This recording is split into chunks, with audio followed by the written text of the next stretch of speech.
Assalamualaikum warahmatullahi wabarakatuh. Waalaikumsalam warahmatullahi wabarakatuh. Selamat malam, salam sejahtera. Ya. Luar biasa pada malam yang berbahagia ini. Pertama-tama saya ucapkan terima kasih Pak Mahfud sudah mengundang saya untuk hadir di sini. Dan saya juga mengucapkan terima kasih diberi kesempatan untuk bisa hadir di Kita di sini untuk pemilu damai. Iya. Kamu jangan mulai manas-manasi. Maksudnya? Jadi kalau orang tahu hierarki, Iya. itu damai pasti bisa terwujud. Oke. Saya terima kasih ke Pak Mahfud. Kamu terima kasih ke saya, yang ngajak kamu itu saya. Hierarkinya harus gitu Pak ya. Iya, Kalau iya. kamu langsung ke Pak Mahfud, nanti lain kali Pak Mahfud langsung ngajak kamu, nggak ngajak saya. Iya, iya. Pak. Hierarki. Iya. Jadi harus pas. Jadi sudah hadir juga selain Bapak Menko Polhukam, Bapak Menteri Dalam Negeri. Iya, Pak. Tadi itu selamat malam Pak. Oh, beliau Tepuk sudah. tangan buat beliau berdua. Beliau sudah hadir di sini ya. Ya, karena sudah hadir makanya beliau Menteri Dalam Negeri. Kalau belum hadir? Menteri Dalam Perjalanan. Wah, mungkin seperti itu. Karena belum hadir ya kan. Karena sudah hadir Menteri Dalam Negeri. Kalau belum hadir Mungkin Menteri Dalam Perjalanan. Menuju ke tempat ini. Cocok ini orang kamu itu. Cocok, pintar. Oh, jadi juru kampanye gitu memang pas tuh. Mulutmu itu bisa kanan kiri gitu. Ya memang kadang-kadang orang diberi kelebihan ya. Iya. Salah satu kelebihan saya itu karena banyak kekurangan. Emang nggak ada yang nawarin kamu jadi di dalam pemilu ini kan, menjelang pemilu pasti ada yang nawarin kamu jadi caleg dari partai-partai lah. Ini mohon maaf nanti apa ya, dikira pamer kalau, tapi ini fakta ya. Oke. Bukan masa pemilu ini saja. Jadi sudah lama saya memang ditawarin banyak partai untuk pilkada gitu Pak. Ditelepon untuk jadi wali kota. Iya.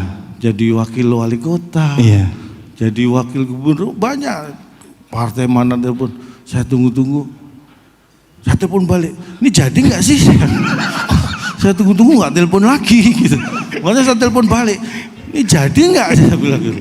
Alhamdulillah akhirnya. Kalau ini menjelang 2024 Ya saya memang sudah mempersiapkan diri. ditawarin juga. Saya ditawari, bahkan ini ditawari oleh partai, saya dapat nomor urut jadi.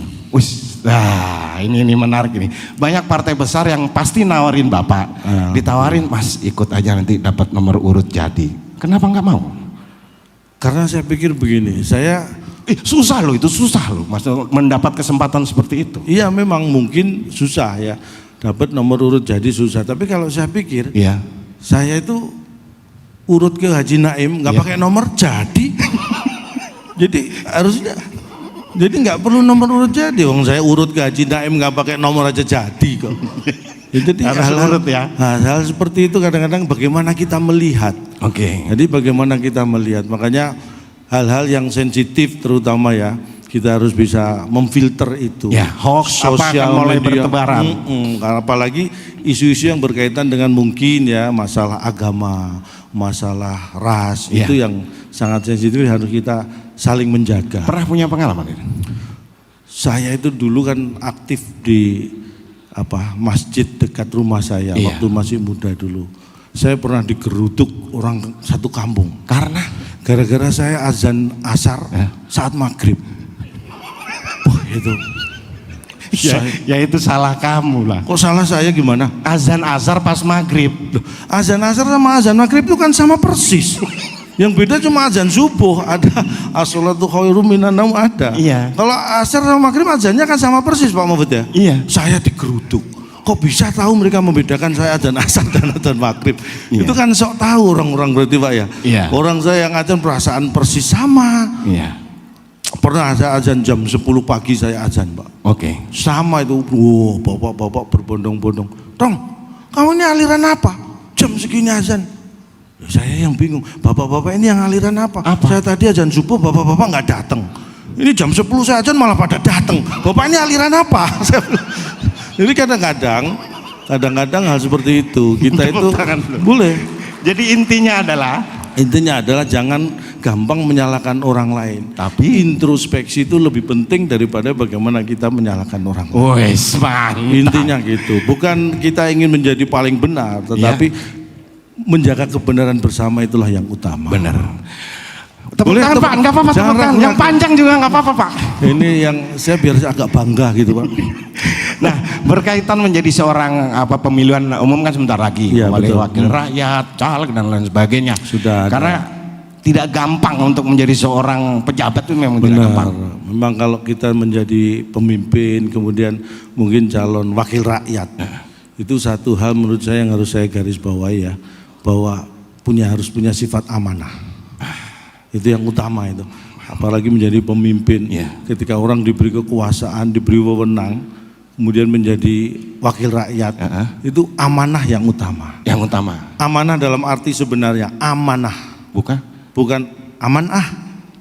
Beda Bapak, tulisannya sama, penggalan sedikit aja, amanah dan amanah. Nah, ketika kita merasa amanah, nah punya kekuasaan, punya anggaran, begitu merasa amanah, ceroboh, menyalahgunakan kekuasaan, menyalahgunakan anggaran. Tidak gampang ya itu ya? Tidak gampang, makanya karakter orang itu harus kita bangun mulai sekarang.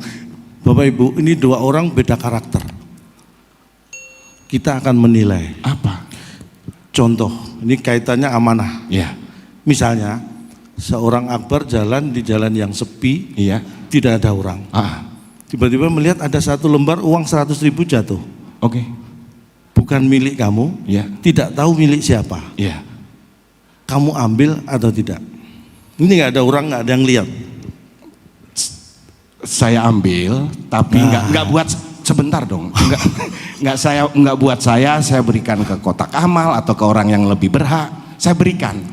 Banyak orang yang membuat alasan sedemikian rupa supaya mengambilnya itu dimaklumi. Tetapi ketika uang sudah dipegang, belum tentu berjalan sesuai dengan niatnya. Ini contoh 100.000 diambil, niatnya saya sumbangkan, jalan ada orang jual es, beli es, bisa jadi, ya kan Pak ya? Kalau Bapak kalau saya seperti itu, saya nggak akan ambil uang. Bener nggak Bapak ambil? Saya nggak akan ambil. Kok nggak diambil? Lo kan sudah kamu ambil. Duh, kan jelas tadi Pak ya, uang yang jatuh kan cuma 100.000 selembar, sudah dia ambil. Nah, saya ngambil apa? Udah, saya harus nunggu ada yang jatuh lagi baru bisa ngambil. Wah, ini beda kualitas Pak. Sama. Makanya tadi ini contoh lagi. Apa? Ini hal yang kalau itu kan nemu ya, jatuh kan kita nggak tahu kapan. Misalnya konteksnya kerja. Kamu dapat honor. Bagaimana kamu membagi uang ini untuk tanggung jawabmu pada keluarga? Ya misal nih, saya dapat job 3 juta lah. Misalnya. Kalau saya ambil dulu 1 juta, yang 2 juta untuk istri. Ini uang laki-laki lah istilahnya. 2023 masih ada suami yang seperti ini. Banyak orang seperti itu Pak. Jangan ngomong banyak, yang lain belum tentu. Anda ya Anda aja. Iya, 3 juta, 1 juta saya ambil, 2 saya kasih.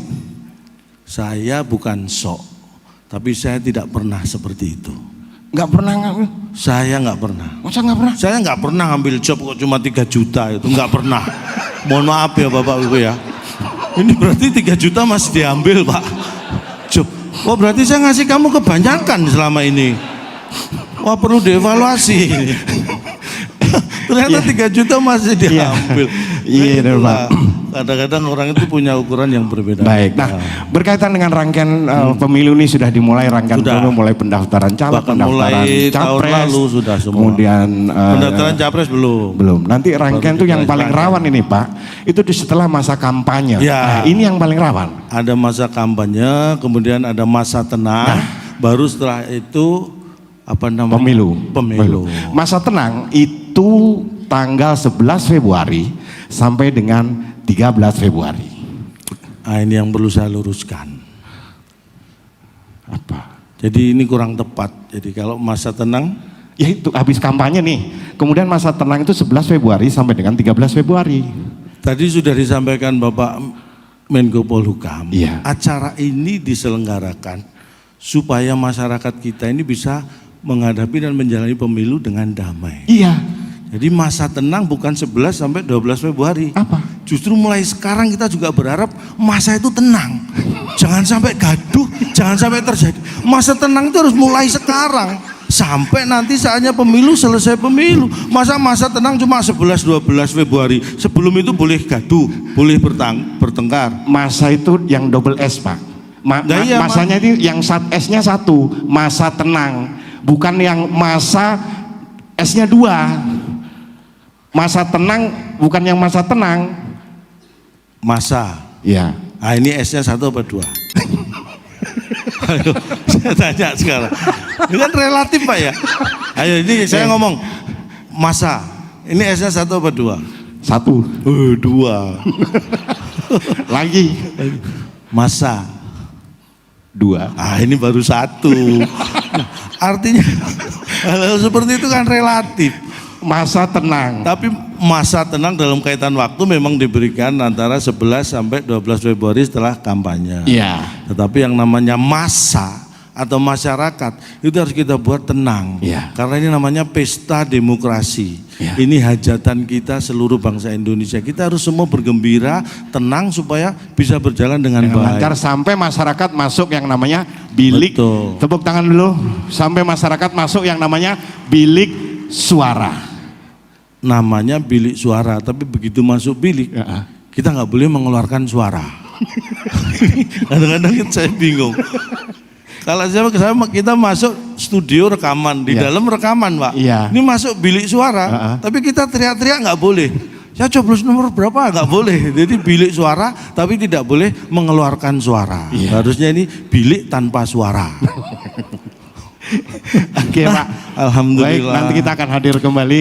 Nanti akan ada diskusi yang luar biasa dari tokoh-tokoh masyarakat dan tokoh agama, juga akademisi. Orang-orang penting lah yang hadir di sini. Beliau-beliau ini orang penting semua ya. Bapak misal jadi pejabat itu Bapak jadi orang penting, mantap. Buat saya memang menjadi orang penting itu mungkin luar biasa. Iya, apalagi secara akademis Bapak sudah memenuhi. Ini manas-manasi kamu ya. Bapak. Tapi memang kalau saya manusia itu terbagi menjadi 3. Oke. Yang pertama tadi jadi orang penting. Seperti 1. beliau-beliau ini jadi orang penting. Oke. Ada lagi yang penting jadi orang. Yang kedua. Ada itu golongan yang gitu. Kalau Bapak? Pertama jadi orang penting, yang kedua yang penting jadi orang. Kalau saya yang ketiga. Apa itu? Yang penting orangnya jadi. Maksudnya? Ya kayak gini nih, saya ditelepon Pak Mahfud, diundang, yang penting jadi, ini saya seneng. Ini kalau ditelepon terus nggak jadi, aduh sedih saya. Buat saya yang penting orangnya jadi itu lebih menyenangkan.